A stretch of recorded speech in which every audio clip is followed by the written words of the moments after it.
Assalamualaikum warahmatullahi wabarakatuh. Perkenalkan, nama saya Ulini Hayatil Qudesiyah dari kelas 88. Di sini saya akan membahas tentang pelajaran teknologi informasi dan komunikasi dengan materi pemikiran komputasional atau computational thinking.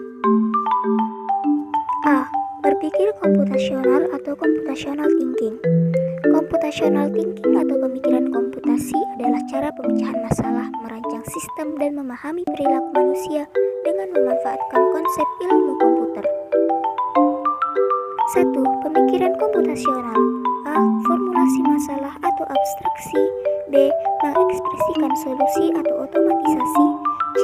Mengeksekusi solusi dan mengevaluasi atau analisis. 2. Teknik computational thinking atau CT.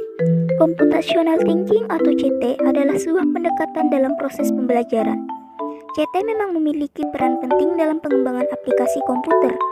Namun, CT juga dapat digunakan untuk mendukung pemecahan masalah di semua disiplin ilmu, termasuk humaniora, matematika, dan ilmu pengetahuan. Siswa belajar di mana CT diterapkan dalam kurikulum atau proses pembelajaran dapat mulai melihat hubungan antara mata pelajaran serta antara kehidupan di dalam dengan di luar kelas. Istilah CT pertama kali diperkenalkan oleh Seymour Papert pada tahun 1980 dan 1996. Di tahun 2014, pemerintah Inggris memasukkan materi pemrograman ke dalam kurikulum sekolah dasar dan menengah. Tujuannya bukan untuk mencetak pekerja software atau programmer secara masif, tetapi untuk mengenalkan computational thinking sejak dini kepada siswa. Pemerintah Inggris percaya computational thinking dapat membuat siswa lebih cerdas dan membuat mereka lebih cepat memahami teknologi yang ada di sekitar mereka. 3. Karakteristik computational thinking. A. Mampu memberikan pemecahan masalah menggunakan komputer atau perangkat lain. B. Mampu mengorganisasi dan menganalisis data. C. Mampu melakukan representasi data melalui abstraksi dengan suatu model atau simulasi. D. Mampu melakukan otomatisasi solusi melalui cara berpikir algoritma. E. Mampu melakukan identifikasi, analisis, dan implementasi solusi dengan berbagai kombinasi langkah atau cara dan sumber daya yang efisien dan efektif. F. Mampu melakukan generalisasi solusi untuk berbagai masalah yang berbeda. 4. Metode computational thinking. A. Dekomposisi atau decomposition. Dekomposisi merupakan tahap pertama dari computational thinking. Dekomposisi sendiri dalam Kamus Besar Bahasa Indonesia atau KBBI memiliki arti proses perubahan menjadi bentuk yang lebih sederhana atau penguraian. Di mana pada computational thinking berarti proses pemecahan masalah menjadi bagian-bagian kecil yang lebih sederhana dan membuat kita lebih mudah dalam menyelesaikan suatu permasalahan. B. Pengenalan pola atau pattern recognition. Pattern recognition atau pengenalan pola yaitu proses untuk mengenali pola atau kesamaan umum dari masalah-masalah lain yang serupa dengan masalah yang telah ditemukan dari proses dekomposisi.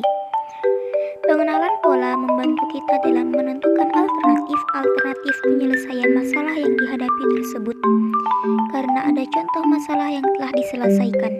Misalnya, mengenai pola file, dokumen file system, file execution, atau struktur data atau file.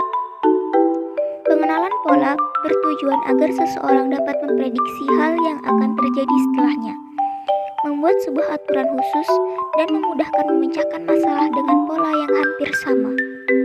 C. Abstraksi atau abstraction. Menurut Kamus Besar Bahasa Indonesia atau KBBI, abstraksi merupakan proses atau perbuatan pemisahan. Dalam computational thinking, abstraksi merupakan salah satu metode berpikir yang dipakai programmer ketika menulis program. Metodenya berupa melakukan generalisasi dan mengidentifikasi prinsip-prinsip umum yang menghasilkan pola, tren, dan keteraturan tersebut. Metode ini juga membutuhkan kemampuan menyaring informasi yang tidak dibutuhkan, memilih informasi yang kompleks menjadi lebih sederhana, dan membuat informasi lebih bersifat general sehingga memudahkan kita untuk menjelaskan suatu ide. D. Algoritma atau algoritma. Algoritma sering digunakan untuk perhitungan, penalaran secara otomatis, dan pemrosesan data. Algoritma merupakan pilihan dari berbagai metode computational thinking yang sangat mudah diterapkan terhadap peserta didik, karena algoritma mudah untuk didesain dan dipahami. Contohnya dengan menggunakan skema flow-chart diagram alur. Dalam menulis algoritma membutuhkan perencanaan yang panjang agar dapat berfungsi dengan benar. Solusi yang ditawarkan komputermu sebaik algoritma yang kamu tulis. Jika algoritmanya tidak bagus, solusimu juga tidak akan bagus.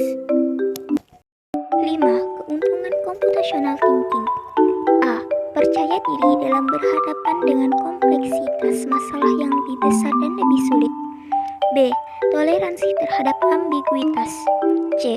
Mampu berhubungan dengan masalah yang open-end. D.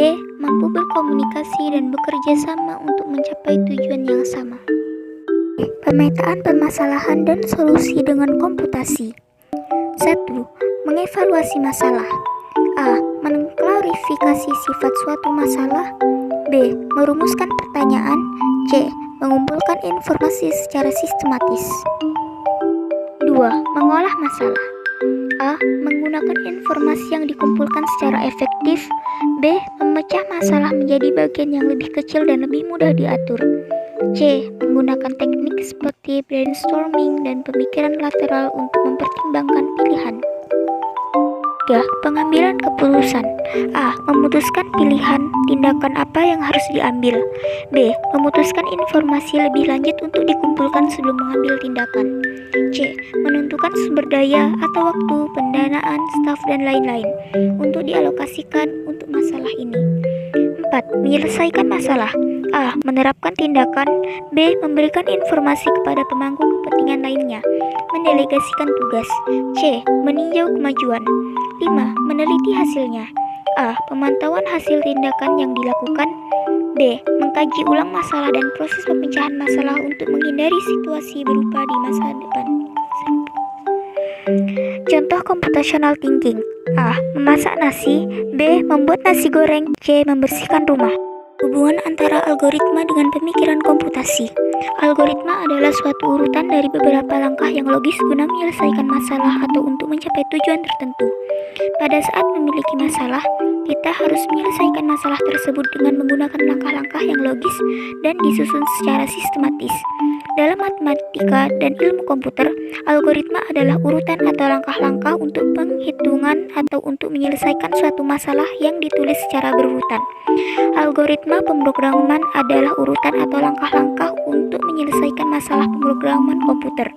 Namun, algoritma tidak hanya diterapkan pada dunia komputasi, tetapi juga diterapkan dalam kehidupan sehari-hari. D. Mengajarkan kemampuan computational thinking kepada siswa. Computational thinking atau CT sekarang ini sudah menjadi dasar dan pemikiran yang baru dan harus dipahami. Computational thinking tidak hanya diperuntukkan bagi beberapa kalangan seperti seorang programmer, melainkan harus diterapkan pada setiap orang. Sebelum melangkah lebih jauh, mari kita bahas sedikit apa yang dimaksud dengan computational thinking. Computational thinking adalah sebuah proses berpikir sistematis dan logis yang dipergunakan untuk mencari sebuah solusi dari masalah yang dihadapi. Computational thinking tidak hanya berfokus pada disiplin ilmu tertentu seperti programmer, melainkan juga merambah pada semua disiplin ilmu di dunia. Computational thinking mampu membantu kita dalam hal menyelesaikan sebuah masalah kompleks yang dihadapi secara lebih mudah dan efektif. Computational thinking membantu otak untuk terbiasa berpikir secara kreatif, logis, dan terstruktur. Sekian pembahasan materi kali ini. Terima kasih. Wassalamualaikum warahmatullahi wabarakatuh.